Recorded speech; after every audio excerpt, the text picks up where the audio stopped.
Señoras y señores, muchas gracias. Utilizando el símil taurino, el profesor Gutiérrez Carbajo no es nuevo en esta plaza. Ya lo hemos presentado en ocasiones anteriores y siempre ha abordado su actuación de una manera excelsa. Y hoy estoy convencido de que vamos a repetir igual una excelente faena. El profesor Gutiérrez Carbajo es un hombre polifacético. Yo diría que un intelectual, con esa sencillez de los grandes hombres y grandes mujeres que hacen que, bueno, pues le quite prácticamente importancia a todo lo que hace, y es mucho. Catedrático emérito de Literatura Española, académico de número de la Academia de las Artes Escénicas de España y académico correspondiente por Madrid de la Real Academia de Buenas Letras de Barcelona. Miembro del Comité de Expertos de la NECA durante 7 años y también desarrolló el cargo de decano de la Facultad de Filología en la UNED desde los años 1999 al año 2007. Y es igualmente expresidente de la Asociación Española de Semiótica, director de la colección teatral Candilejas de Pigmalión y director principal de 3 proyectos de investigación, investigador en otros 10, financiado por el Ministerio de Educación y Ciencia y Tecnología de España. Cofundador de Ediciones Demófilo, profesor invitado por universidades de Europa, África y América y miembro de los consejos de redacción de numerosas revistas internacionales de máximo impacto y de reconocido prestigio. Autor, pásmese, de 78 libros y más de 170 artículos en revistas, como decimos antes, internacionales. Hoy el profesor Gutiérrez Carbajo nos va a hablar de las pasiones del alma y del cuerpo. El título a priori era muy amplio y sugerente y él ha preferido acotarlo concretamente con un subtítulo que reza así: La Pasión de Cristo en el Teatro Español. Para mí es un placer ceder la palabra.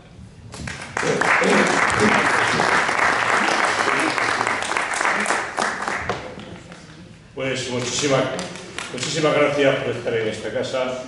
Muchísimas gracias, don Andrés Valverde, que dirige y coordina esta tertulia, que vengo asistiendo hace ya algún tiempo y en el que aprendo siempre muchísimo.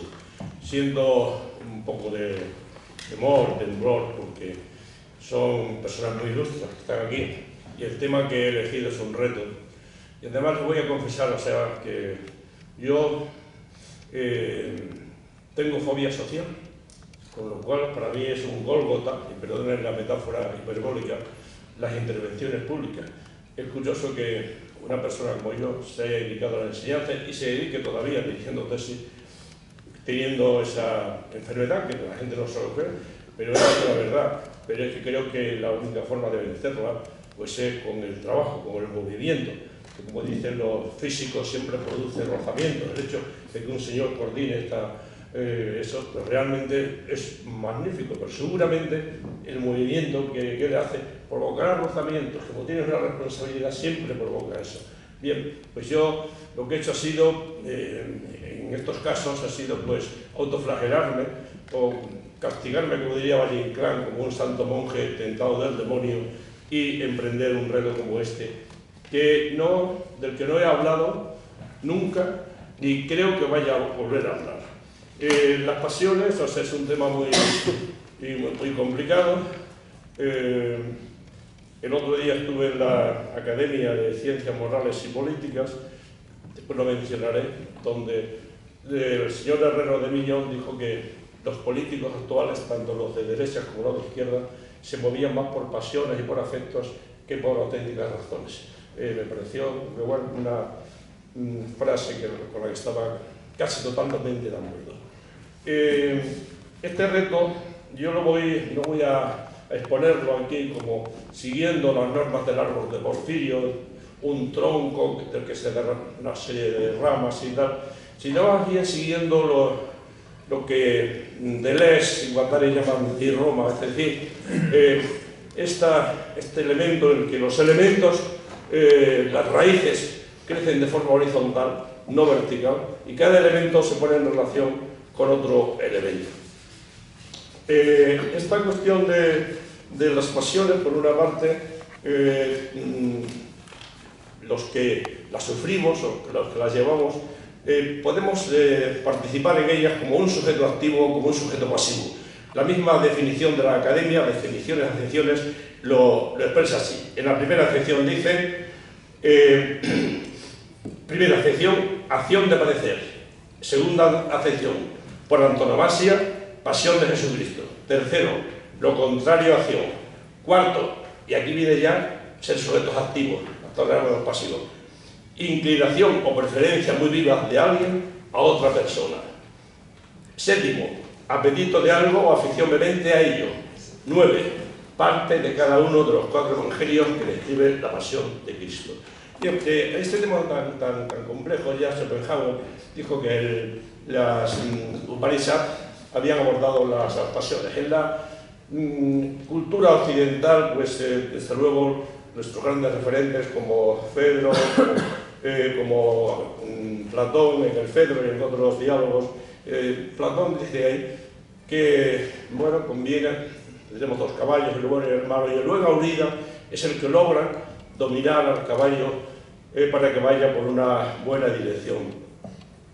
Aristóteles, en la Ética de Eudemo, que a veces se considera como una apéndice de la Ética de Nicómaco, y que fue antes que la Ética a Nicómaco, y fue muy importante. Él dice: llamo pasiones a todo lo que sigue: indignación, temor, vergüenza, apetito, y en general a todo lo que en sí mismo va comúnmente acompañado de placer o de dolor. La Ilíada y la Odisea empiezan con esta palabra, meni, ira.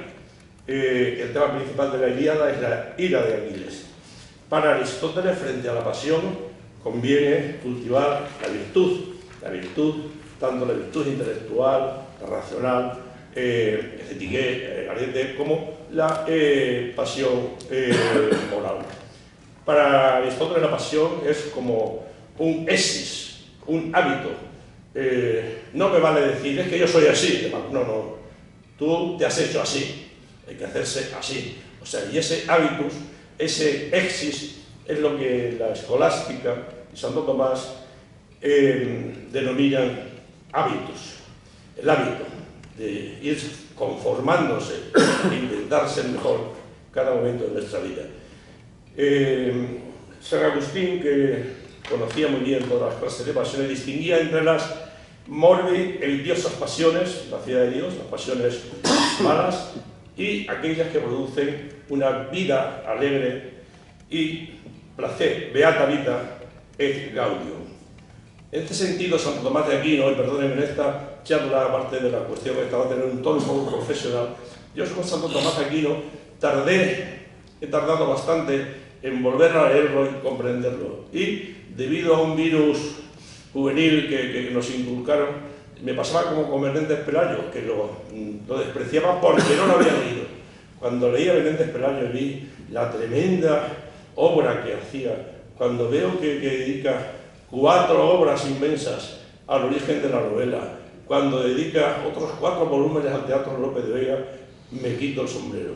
Bien, es verdad que Menéndez Pelayo dijo que la poesía de Góngora era tan execrable como Baladí. Después él, como buen crítico y erudito, cantaba la parinodia y rectificaba. Y dijo de Rosalía y de Becker, estos románticos españoles, lacrimógenos y tal, no se pueden comparar con el gran romántico Jaime. Después volvió, cantó la parinodia también. Lo mismo le pasó con la poesía de tipo popular. Al principio la despreciaba. Después, cuando conoció el cancionero de la Vaticana y vio las grandes canciones populares, cantó la parinodia. Bien, pues con Tomás de Aquino me pasó un poco igual. Un hombre que murió a los 40 y tantos años y dejó la inmensa obra que conforma toda la espiritualidad y toda la cultura occidental en Europa y en el mundo. Y que dice al final que todo lo que ha escrito es paja. Es increíble la humildad de este hombre. Yo vi la tumba de él en una iglesia, en una catedral de Toulouse. Bien, pues ya hay un argumento en la Suma Teológica, en la segunda, que habla de las pasiones. Y ahí también en esa parte de la Suma Teológica, cuando habla de las pruebas de la existencia de Dios, a mí me mueve especialmente la que toma del libro Gama de la Metafísica de Aristóteles, la del motor inmóvil. Si todo se mueve, y hablamos del movimiento, es porque alguien lo mueve. Pues para Santo Tomás, que realmente es muy amplio lo que dice de las pasiones, realmente toda pasión, siguiendo un poco la física de Aristóteles, implica un movimiento. Desde una perspectiva absolutamente distinta, Gayo Lucilio habla de las pasiones desde el punto de vista más bien lúdico. Y Cicerón nos habla de las pasiones endofiquis, sobre los deberes. Dice, hay que saber elegir entre los deberes lo bueno. ¿Y cuál es lo bueno? Dice, pues aquello que es perfecto por naturaleza. Es complicado. En Definibus Bonorum et Malorum, las pasiones, las virtudes, para combatir las pasiones las considera como medios, no así Santo Tomás, que son fines. Las pasiones en San Agustín están presentes de alguna forma las escuelas de los estoicos, epicúreos, peripatéticos, etc. Las mismas escuelas en las que se basa Séneca para escribir esos grandes libros como Naturales Cuestiones, un libro que tengo yo de cabecera, con el de la Confesión de San Agustín, todas las noches en las cartas a Lucilio. Bien, pues habla de la ira como pasión, pero también de la firmeza. Dice que la virtud engendra siempre frente al vicio un gozo, un bien, y que el supremo bien es la ausencia de dolor. Ese es el supremo bien. Galeno, ya, hay entonces en toda esta época un movimiento muy físico, pero distingue ya las cuatro pasiones que había designado Platón, que en nuestra cultura posterior van a llamarse las pasiones cardinales, es decir, la frónesis y la prudencia, la diacosía y justicia, las virtudes, perdón, la andreia fortaleza y la sofrosine templanza.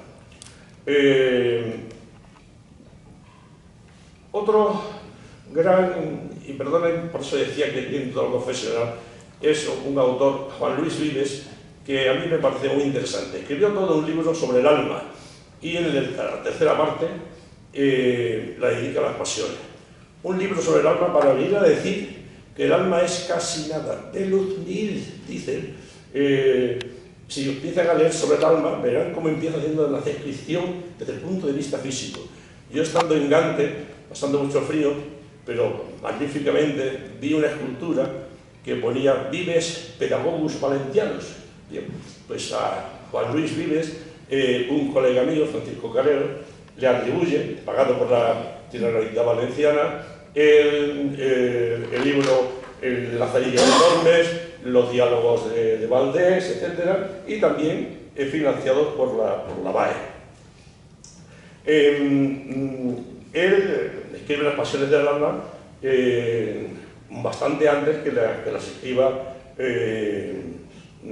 Descartes, aunque Descartes es un nombre importante en este tratado que le dirige a la reina Cristina de Suecia. Para Descartes todas las pasiones son buenas por naturaleza, lo que pasa es que hay que hacer un buen uso de ellas. Hablando ya aquí de la cuestión del alma, que hemos dicho, el alma y el cuerpo, es una distinción que establece Platón, que después los padres de la Iglesia lo van a santificar, pero que el médico renacentista Andrés Vasallo era un médico muy importante. Empezaron los médicos siendo barberos. Yo recuerdo que en mi pueblo el barbero extraía las muelas, y a mí la primera muela me la extrajo un barbero, Julián Elcano, no sé si con unas tenazas o unos alicantes, pero me extrajo una muela. Bueno, pues entonces tenía que ejercer la función de barbero y tenía muchísimos problemas con los grandes naturalistas de la época, porque se basaban fundamentalmente en Galeno y Andrés Vasallo en un libro de Corporis Humani y de fábrica Corporis Humani, se llama Fábrica del Cuerpo Humano, Libri Septe. Pues en este libro hace ya esta distinción entre alma y cuerpo, y cuando hace análisis de lo orgánico se basa en cadáveres humanos. Y realmente, hasta entonces había trabajado con animales, pero él en las facultades de medicina consiguió esto. Y los dogmáticos recalcitrantes decían, se confundió el cadáver, no vale, no. Bueno, pues él siguió adelante. Platón, al que hemos hecho ya referencia, y refiriéndose fundamentalmente a la cuestión de la pasión, y la pasión relacionada con el amor, como solemos relacionarla, él habla de la pasión en el Lisis, Fedro, el Sofista, pero sobre todo en el banquete. En el banquete llega Venía a pedir, que significa lo vacío, y se acuesta con Poros, que es lo lleno, nace Afrodita, que es el amor. Pero en el banquete se expone también la teoría del amor. Y se le encomienda, están muchos tertulianos allí, está Sócrates, nada menos, está Agatón de Atenas, que es el que ha convocado la reunión, según Platón, y se le encomienda la exposición del amor al cómico Aristófanes. Y dice que inicialmente todos éramos dobles. El ombligo es la señal por donde fuimos divididos y por eso ansiamos la otra mitad. Nuestro instinto, nuestra pasión es desear la otra mitad, ansiar y llegar al otro. Es decir, la expresión del deseo de aquello que nos falta. ¿Y qué pasa si se cumple ese deseo? Porque ven, por ejemplo, que en el Persíles de Cervantes decían, todos deseaban y a ninguno se le cumplía sus deseos. Fulanito estaba enamorado de mi Canita, me quería el fulanito, dice eso, todos deseaban y a ninguno se le cumplía sus deseos. ¿Y qué pasa si se cumple el deseo? Pues lo que decía el cervantista don Francisco Rodríguez Marín, que cantaba mi amigo Enrique Morente, deseada una cosa parece un mundo, luego que se consigue tan solo es humo. Bien, pues sobre la cuestión del deseo versan una serie de obras, por ejemplo la de Deleuze, de lo difícil es desear, yo creo que no. Otro gran filósofo, Baruch Spinoza, en la Ética Ordine Geométrico de Demostrata, distingue tres pasiones fundamentales que son el deseo, cupiditas, la alegría, la epicia y la tristeza. Realmente es muy interesante las consideraciones de Spinoza y influyente en toda nuestra cultura también. Hay un autor que es literario, Stendhal, que escribió sobre las pasiones y que cuando un marxista cultivador del estructuralismo, que es Lucien Goldman, hace un estudio, se basa del estructuralismo genético, y le dice, ¿por qué no se ha basado usted en Solar? Y se basa en Stendhal, que es un hombre aristocrático, que es un hombre más bien conservador, dice, porque ahí veo yo lo fundamental. Bueno, pues Stendhal expuso su teoría del amor y Ortega estudió muy bien la teoría del amor en Stendhal. Stendhal dice Ortega que, bueno, que amó mucho pero no fue amado, y otra de las exégetas de Stendhal, Consuelo Vergés, dice que no solamente amó, sino que fue muy amado, y la que más le amó fue de las diversas mujeres que tuvo. Con Stendhal puede pasar lo mismo que decía Unamuno de su padre, que tuvo desvaríos varios. Rubén Darío, con esta aliteración, varios desvaríos, pues bueno, tenía varios desvaríos, y Clementina Curial le dice, tú que has tenido 100 amantes, ¿tenías derecho a tratarme de ese modo? Dice Consuelo Vergés que Clementina no fue la mujer más deseada por Stendhal, pero sí la que más le amó, porque fue la que más le admiró. Según Ortega, que analiza esta cuestión, me parece muy interesante, porque ahí él expone también su teoría del amor, que en definitiva las dos partes que ya aparecen en el banquete se van juntando. Los amantes, en definitiva, es una fusión. Y se refiere a Santa Teresa. Santa Teresa, que en la séptima morada, pues dice que los amantes son como dos velitas que van ardiendo y al final se juntan y constituyen una vela solo. Como dos velas de cera se juntan tan en el extremo que solo fuese una, dice Santa Teresa. Hegel, aunque no se le escapaba a nada, él estudia pues, el concepto de la pasión desde el punto de vista de la identidad, la alteridad. Es decir, cuando realmente nos enamoramos de alguien, vamos hacia alguien, tenemos que jugar con nuestro propio yo y la alteridad. Me dijo una vez un amigo, hace un par de años, no sé por quién decidir, estoy casado, pero tengo un problema. Y le dije, qué sinvergüenza eres, le dije otra cosa, ¿por qué me haces esta pregunta? Dije, hagas lo que hagas, vas a perder algo de ti mismo y ganar algo. Siempre perderás algo y ganarás algo. Él después decidió. Bien, estamos ahí, el verdadero amante es el que realmente no es egoísta, sino que se entrega a los demás. Contrariamente a lo que pensaba Nietzsche, que decía que en definitiva el verdadero amor era la pasión completa, o sea, realmente por su teoría de la voluntad de poder. La pasión completa, hay que tenerlo, gozarla plenamente. Pero incluso en la Gaia Ciencia dice, incluso aunque tengamos la pasión completa, poco a poco nos sentimos hartos de lo viejo, de lo que poseemos con seguridad, y tendremos las manos, las tendemos nuevamente. Aún el más bello paisaje no puede mantenerse ya con garantía nuestro amor después de haberlo vivido. Después de haberlo vivido 3 meses y nuestro deseo se ve atravesado por otra cosa.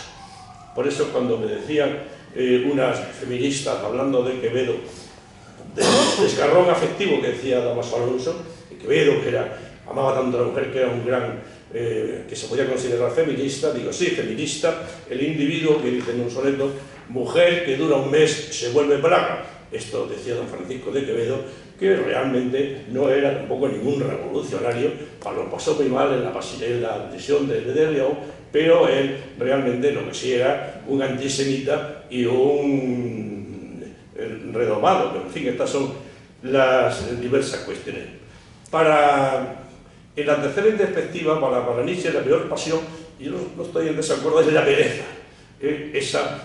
No hacer nada, la pereza, no saber qué hacer.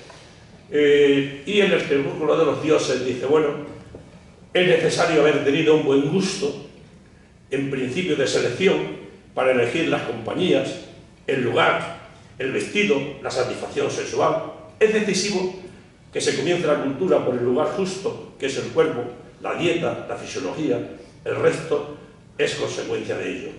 Por esto los griegos continúan siendo el primer acontecimiento cultural de la historia. Supieron lo que era necesario, lo hicieron. Freud, como ya has conocido, distingue entre el instinto de vida, Eros, el instinto de muerte, Tánatos, y lo que quiero resaltar en este repaso un poco telegráfico es que este Tánatos es el hermano gemelo del hipnos, del sueño. Y ahí Cervantes, como siempre, esa gran Biblia no sacra, pues dice Sancho, si algo tiene malo el sueño es que se parece a la muerte. Bien, hay después toda una serie de mujeres que se encardinan en lo que llaman literatura de género, que yo no estoy muy de acuerdo, pero en fin, no estoy muy de acuerdo con esa denominación, pero sí con algunas de las cuestiones que dicen, por ejemplo en Sisú, Luce Yegaray, que habla en uno de sus libros, traduzco textualmente del francés, el lenguaje de los dementes. Está basado un poco en Foucault. Dice que los dementes no expresan pasiones ni afirmaciones nuevas, sino son incapaces los que son dementes, sino que se limitan a expresar pasiones y expresiones ya repetidas. Repetir que no ha oído a los demás. En ese sentido, otra gran estudiosa, Rosy Braidotti, porque dicen todas estas mujeres que lo importante es el cuerpo, no el alma, o no el conjunto de las dos cosas, y que el cuerpo se le ha confiscado durante muchísimo tiempo. Pero aquí Rosy Braidotti dice que el cuerpo no solamente es lo físico, sino también lo antropológico, lo social y lo simbólico. Estas son cuestiones teóricas ya en la práctica, empezando un poco y siguiendo un poco la rama porfiriana, Almena, la mujer de Anfitrión, es un buen ejemplo de pasión desatada. Cuando el anfitrión está en la guerra, pues ella desata su pasión y hasta llegar a quedar embarazada. Cuando llega el anfitrión y lo descubre, se indigna, se pone, pero cuando descubre que quien se ha acostado con su mujer es Zeus, se queda muy contento, agradable, dice, fenomenal, que sea un dios el que se haya acostado con mi mujer.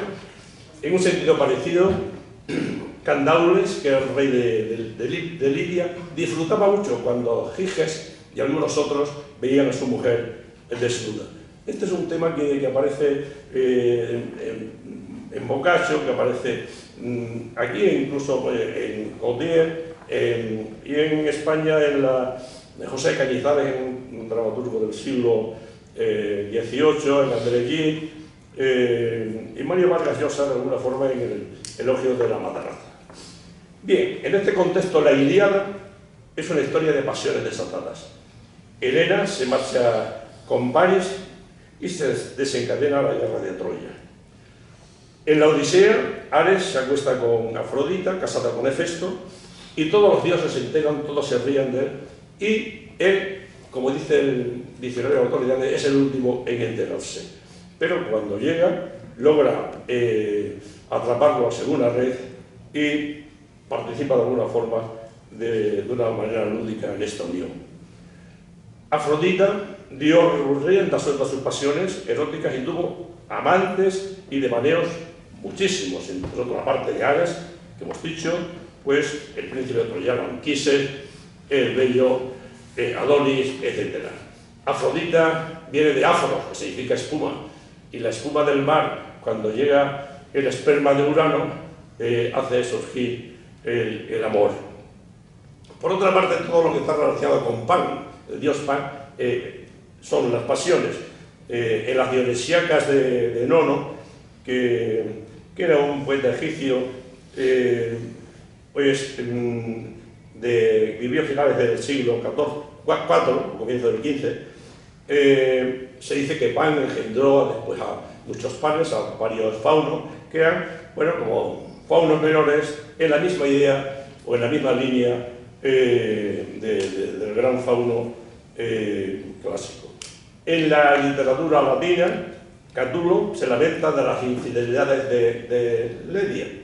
De Celio, nuestra lesbia, aquella lesbia, la lesbia, única a la que Catulo amó más que a sí mismo y a todos los suyos, ahora va por las esquinas y los rincones, pedándosela a los magníficos nietos de Remo. Horacio expresó esto también en las odas y Propercio en las elegías. Un punto de vista distinto el que sostiene, por ejemplo, Petronio en el Satiricón y Apuleyo, que abordan la cuestión de las pasiones desde el punto de vista de los celos, que es otro componente básico. Ovidio,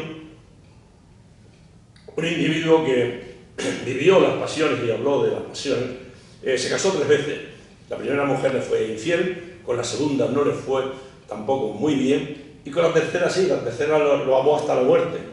Pero el verdadero amor de Ovidio era una belleza italiana que se llamaba Corina, a la que le dedicó el Arsamandi, que para algunos pues, es el arte del pecado, etc. En la Edad Media, ya pasada lo que se llama en la literatura sentimental, siervo libre de amor, pues se considera el amor como una enfermedad parecida al insomnio y algunos más. Y aquí incluiré, porque va a tener una influencia capital en la Edad Media posterior, a Dante. Ya un papa anterior había distinguido entre los 7 pecados capitales. Esto no está en la Biblia, sino... Y Dante, cuando habla del infierno, habla de los 7 pecados capitales. Yo lo oí a Fidel, y como estos grandes dictadores a veces hablan de lo religioso, no sé si no hace mucho tiempo vieron en televisión cómo Chávez, cuando intervino en la ONU después de Bush, huele mucho azufre, aquí huele mucho azufre, que se identificaba, le decían algunos jesuitas, con el demonio. Bien, pues el amigo Fidel, en aquellos grandes discursos que este virus me llevó a La Habana, empezó a hablar de los círculos de Dante y dijo: menuda tarea va a tener el diablo cuando llegue Batista para saber en qué círculo lo va a tener que encasillar. Como ven, estas son las cuestiones de estos dictadores que se refieren a... en el libro del Gentil y los tres savis de Ramón Llull, en el tercer árbol coloca las 7 virtudes y en el cuarto árbol los 7 pecados capitales. En el Libre de Virtute Pecat dice: añade un pecado más a los 7, que es la mentira, y una virtud más, que es la sabiduría. Y en la medicina del pecat, perdonen que yo soy académico de la Real Academia de Buenas Letras de Barcelona, por lo que pueda suceder, no tengo nada que ver con el independentista, pero soy gracias a grandes profesores, a Blecua, a un gran jesuita, Miquel Ballori, que el Ballori realmente se decía los zapatos mejor lustrados del Vaticano, y él me contó infinidad de cosas. Yo lo había estudiado, cuando llego y me encuentro con este jesuita tan culto, tan sabio, el que mejor escrito, que me había propuesto, pues bueno, como académico correspondiente, pues no tuve nada más remedio que agradecérselo. Me contó algunas anécdotas, incluso de Alfonso XIII. Pues en la medicina del pecat, el Lluc, hace lo que ahora ya son los libros de autoayuda: cómo se combaten las pasiones, cómo combates tu mal estado. Pues gracias a la meditación, y la meditación para él es fundamental. Así combatimos la mala pasión, meditando. Don Juan Manuel, un individuo importantísimo, nieto de Fernando III y sobrino de Alfonso X el Sabio, era distinto al Cipreste de Ita. El Cipreste de Ita decía que algunos, si bien robar supiere, puede bien añadir o quitar lo que supiere. Y don Juan Manuel decía: un momento, nadie diga que esto lo escribió don Juan Manuel hasta que lea el libro que don Joan fizo. Con tan mala fortuna que se lo dejó a los dominicos el castillo de Peñafiel, y un incendio quemó casi todos los libros. Así que se han reconstruido los libros que tenemos de don Juan Manuel. Pues él nos dice aquí que lo que realmente quiere el individuo es holgar y estar vicioso, si pudiese, pero recomiendo a los príncipes tener prudencia. Otro autor del Misterio de Clemencia, aunque nunca se cita, es don Sentos de Carrión, Ben Gutiérrez, Ben Isaac. Este don Sentos de Carrión, que es judío, claro, nació en Carrión de los Condes, decía que da lo mismo perder por poco que perder por mucho. Dice: bueno, he ganado, pero he perdido por muy poco, da lo mismo, has perdido.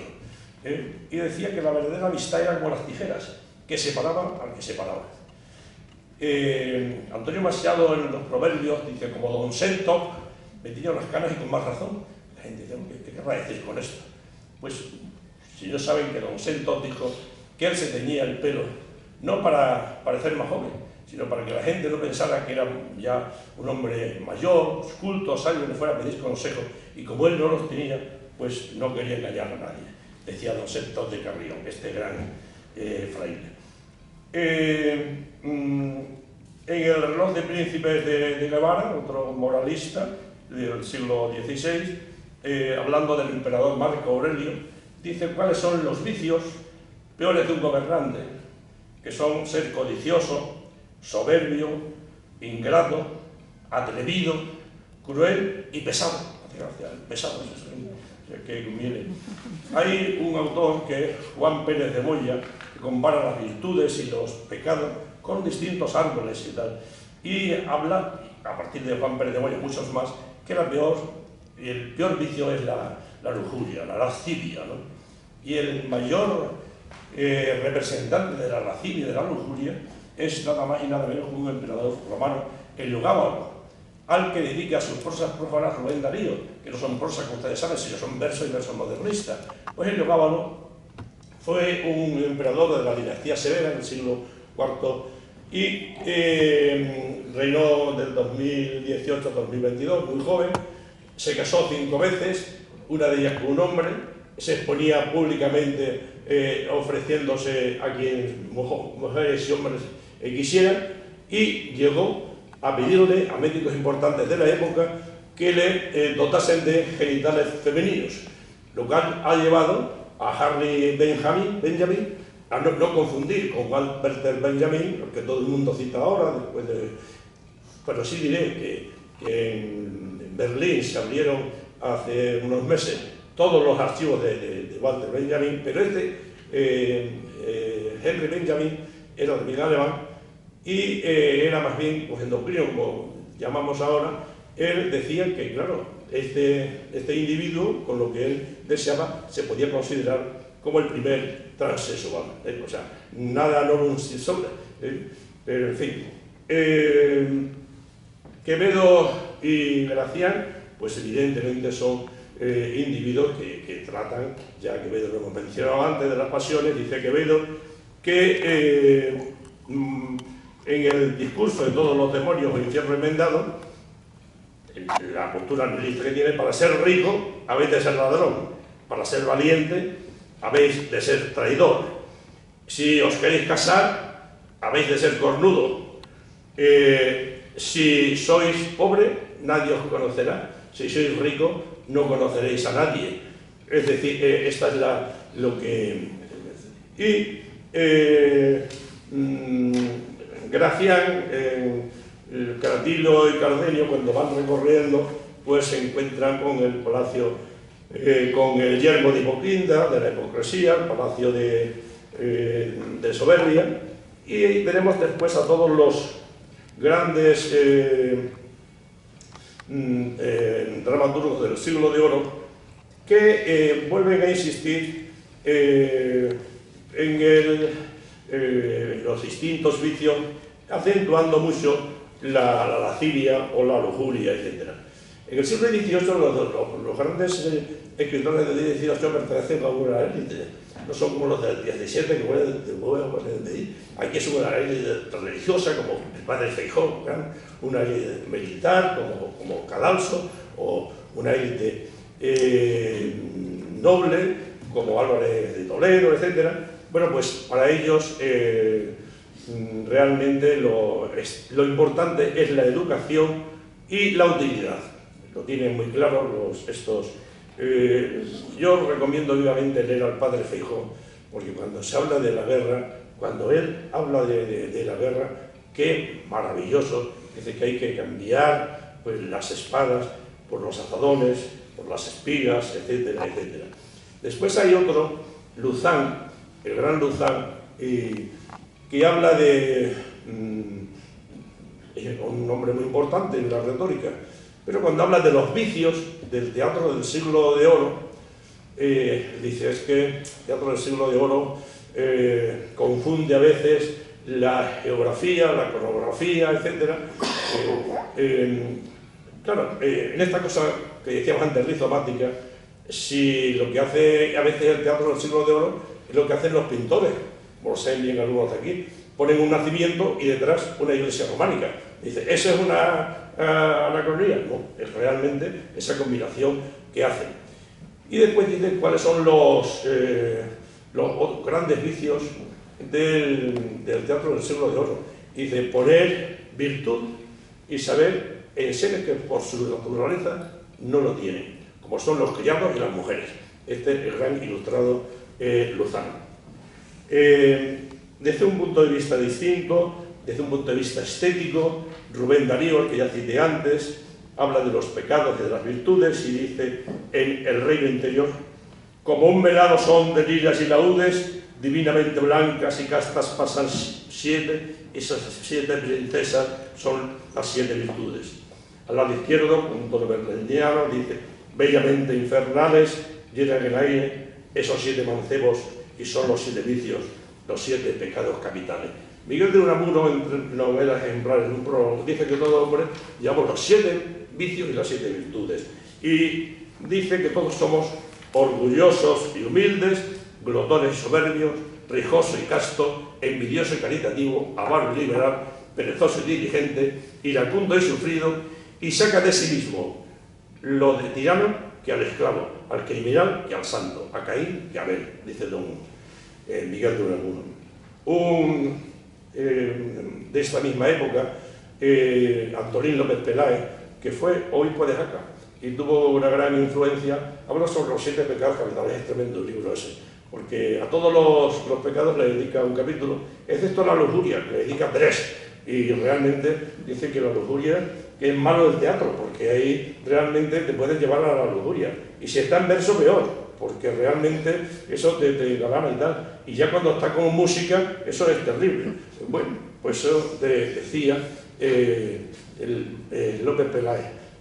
Un individuo en la misma línea, pero mucho más listo realmente.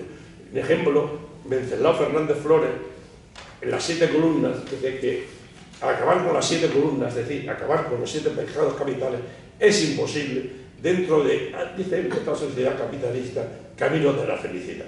No se puede terminar. Es lo que decía de alguna de las maneras Bernard de Mandeville en la fábula de las abejas. Para Mandeville, este francés, buscar el pulcrum et honestum universal es buscarlo la quimera. Lo que es honesto para un maometano no lo es, como la poligamia no lo es para un cristiano. Y ya con esto, antes de empezar con la Pasión de Cristo, la que no lo voy a dejar, me referiré a 2 autores teatrales, a Angélica Líder, que bueno, es como el sumum y tal, donde ella condena todo, condena la religión, la política, la familia, todo del mismo día. Pues lo que tienes que hacer, Angélica, es ya suicidarte. Dice, no he dejado de pensarlo y tal. Y fue lo que le dijo un día Valle Inclán a Rafael Gallo. Dice, usted es tan bueno que solamente le falta morir en la plaza. Y dice, en ello estoy. Pero bueno, esta es otra cuestión, ¿no? Y una de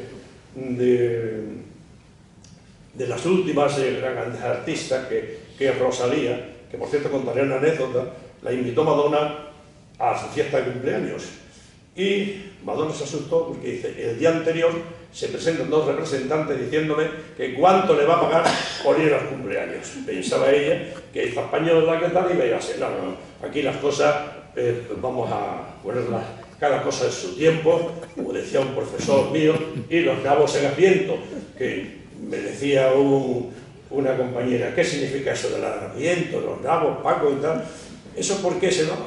Pues porque no se ha estudiado historia de las religiones y no realmente sabríamos pues, que sería fundamental.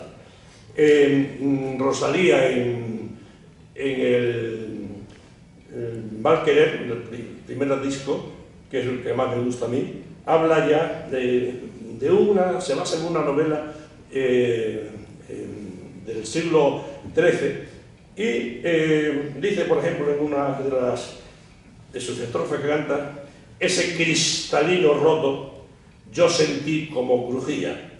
Me recuerda lo que dice Don Quijote.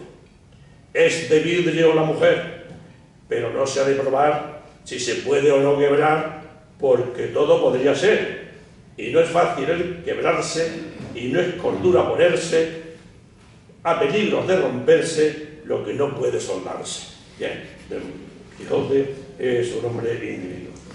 Y entramos ya con lo que va a ser la Pasión de Cristo, que lo hacemos también un poco apresuradamente, diciendo en primer lugar que el teatro español, el teatro occidental, no arranca de los grandes trágicos de Eurípides ni de los grandes cómicos latinos, sino que arranca del drama litúrgico. Realmente en 2 festividades fundamentales, la de Navidad y Praeserio y las de Semana Santa, la Visitatio Sepulcri Quem vidiste in via, el párrafo este del Quem Queretis, un diálogo entre los ángeles y las 3 Marías, María la Madre de Jesús, María la Madre de Lázaro y María Magdalena. realmente se va a tratar el tema importante aquí de la resurrección. Y dice San Pablo en la Epístola a los Corintios, en el capítulo 13, el 1, si no hay resurrección de los muertos, Cristo tampoco resucitó. Y en el 14, y si Cristo no resucitó, vana es entonces nuestra predicación y también vana nuestra fe. Yo estuve en Alemania cuando Habermas, un político y marxista, leyó su lección magistral. Hay costumbre en ciertas universidades, cuando te jubilas, leer una lección magistral. Estaba presente el canciller Schrader, que es el amigo de Putin, y dijo este marxista, dice, de vez en cuando conviene pensar en la resurrección de los muertos, porque el cristianismo nos ha dado la palabra de honor de que existe otra vida. Me llegó al alma. Bien, pues siguiendo con la cuestión de los dramas litúrgicos también, pero los misterios ingleses que están basados ahí, uno de los primeros que tenemos es la Pasión de Alonso del Campo, donde se nos habla de la oración en el huerto, la traición de Judas, el prendimiento del Maestro, las negaciones de Pedro, la sentencia de Pilatos, el encuentro de San Juan, etc. Juan de la Encina, que es considerado el maestro del teatro español, pero Juan de la Encina escribe un cancionero popular, el cancionero musical de Juan de la Encina, que es el primer cancionero europeo, donde salen las letras parecen con la música. Pues ahí él escribe sobre la pasión de Cristo, siguiendo fundamentalmente a los textos litúrgicos. Realmente se representa allí la pasión de Cristo, y son elementos fundamentales la presencia de la Magdalena con el velo que estampa la imagen de Cristo, y desde el punto de vista de Átalo pues tiene una gran potencialidad. El auto de la pasión de Lucas Fernández, que es un monólogo entre Pedro y Mateo sobre la pasión, y hay un anónimo, el auto del descendimiento de la cruz, que era una costumbre que arranca de la Castilla del siglo XIV, y en otros lugares que había descender a Cristo de la cruz y entregárselo a su madre. Lo ha estudiado muy bien esto don Fernando Lázaro Carreter y otros muchos. Sobre esta cuestión hablé antes de Calderón, pero una obra fundamental que habla de la primera pasión que sufrió Cristo, en una obra que se llama Las órdenes militares. Las órdenes militares se va examinando a aquel que quiere entrar en la orden militar, y se va a examinar de limpieza de sangre, a ver si son limpios de sangre. Cuando llega el segundo Adán, pues dice, por parte de padre sí, pero por parte de madre la naturaleza es, como dice exactamente, no tiene pureza de sangre. Tengan en cuenta que aunque se venía defendiendo desde el siglo XIII la Inmaculada Concepción de la Virgen, hasta el siglo XIX no se proclama el dogma de la Inmaculada Concepción. Y ojo, que a veces alumnos confundían la Inmaculada Concepción, pensaban que la Inmaculada Concepción es que la Virgen había tenido a Cristo, sí, como un cristal sin romperlo ni mancharlo. No, eso no es el dogma. El dogma es que la Virgen nace sin pecado original, porque una que tuviese pecado original no podía ser la madre de Cristo. Gracias a Cristo consigue esto. El Teatro del Corsario, muy actual, representa la Pasión de Cristo en el 1988, siguiendo los Evangelios de San Pedro, el libro de la oración y meditación de Fray Luis de Granada.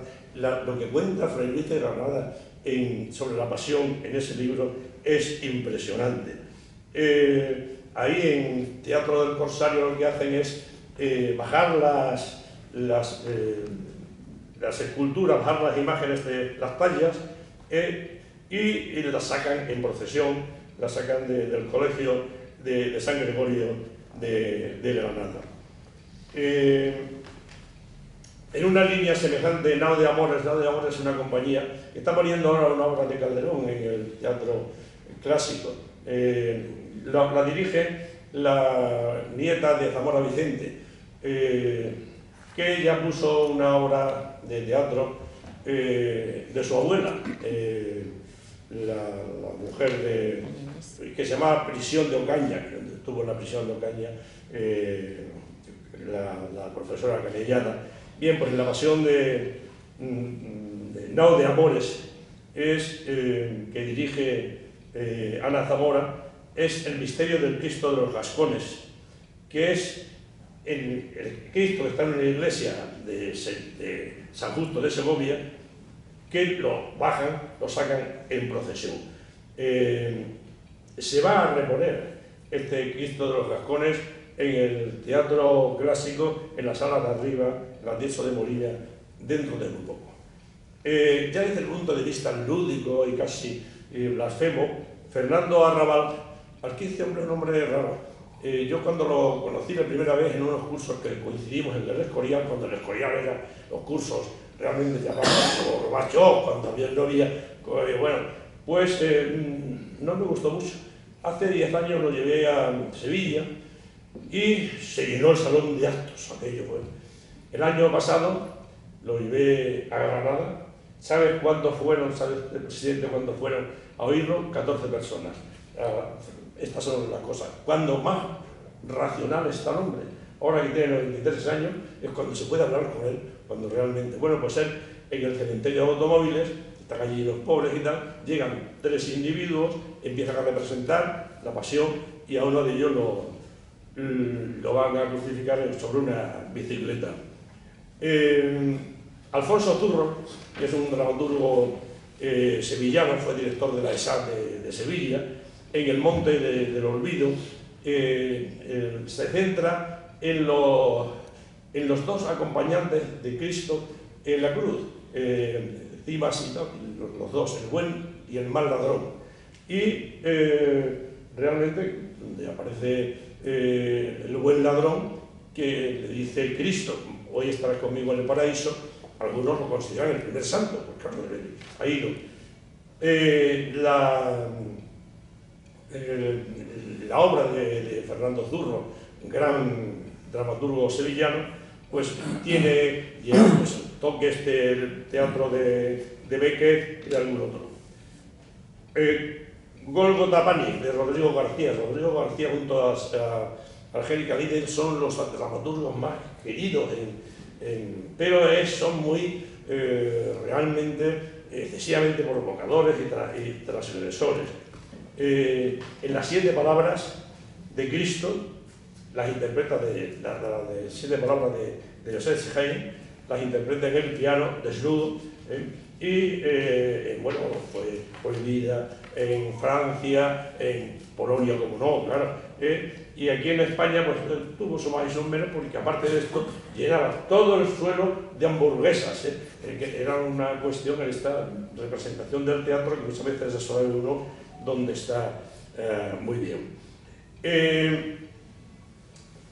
Bien, pues realmente estamos llegando ya casi al final, y otro de los dramaturgos que aborda también el tema de los dos ladrones es José Manuel Corredoira Viñuela, un individuo que es muy listo, sabe todas las lenguas, vive en un pueblo retirado de Cáceres.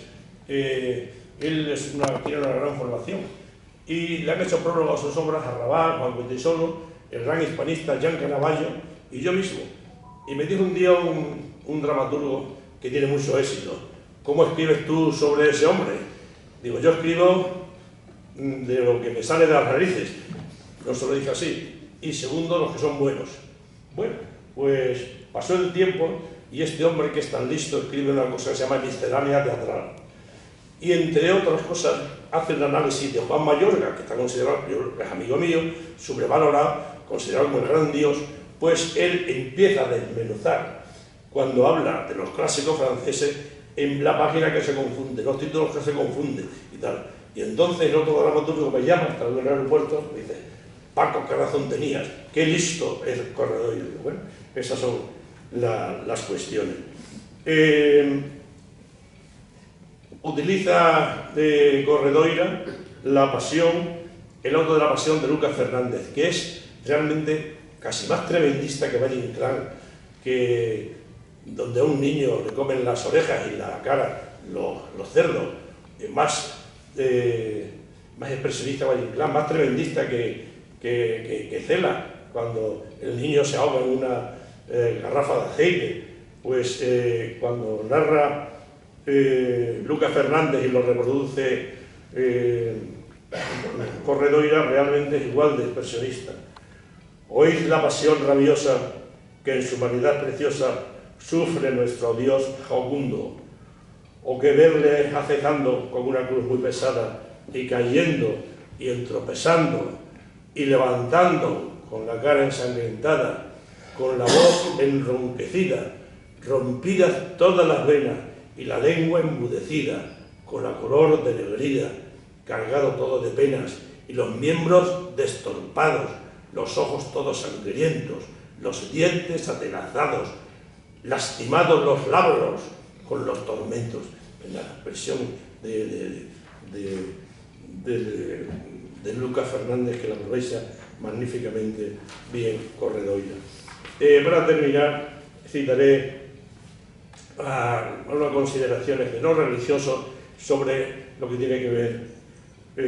Por ejemplo, el marxista Ernest Bloch, cuando habla de Cristo, dice: aquí aparece un hombre bueno con todas las letras, en la extensión de la palabra, algo que no había ocurrido nunca. Y Nietzsche, en su obra El Anticristo, ni más ni menos, que es una obra tremenda, dice: con una cierta tolerancia en la expresión, podríamos decir de Jesús que era un espíritu libre, que rechazaba todo lo dogmático, la letra muerta, todo lo dogmático mata. Ese dulce mensajero murió como vivió, como enseñó, no para redimir a los hombres, sino para mostrar cómo se debe vivir. Y Hegel, al que no se le escapaba nada, hace su propio Padre Nuestro sobre Cristo y dice: que tu reino venga un día en que todos los seres razonables hagan únicamente la ley, la regla de sus acciones, que a éstas se sometan poco a poco todas las inclinaciones, yo diría aquí ahora, todos los grandes mandatarios, todos los que ejecutan los grandes muertes y los que las financian, se sometan todas las inclinaciones hasta el grito de la naturaleza. Nada más, muchas gracias.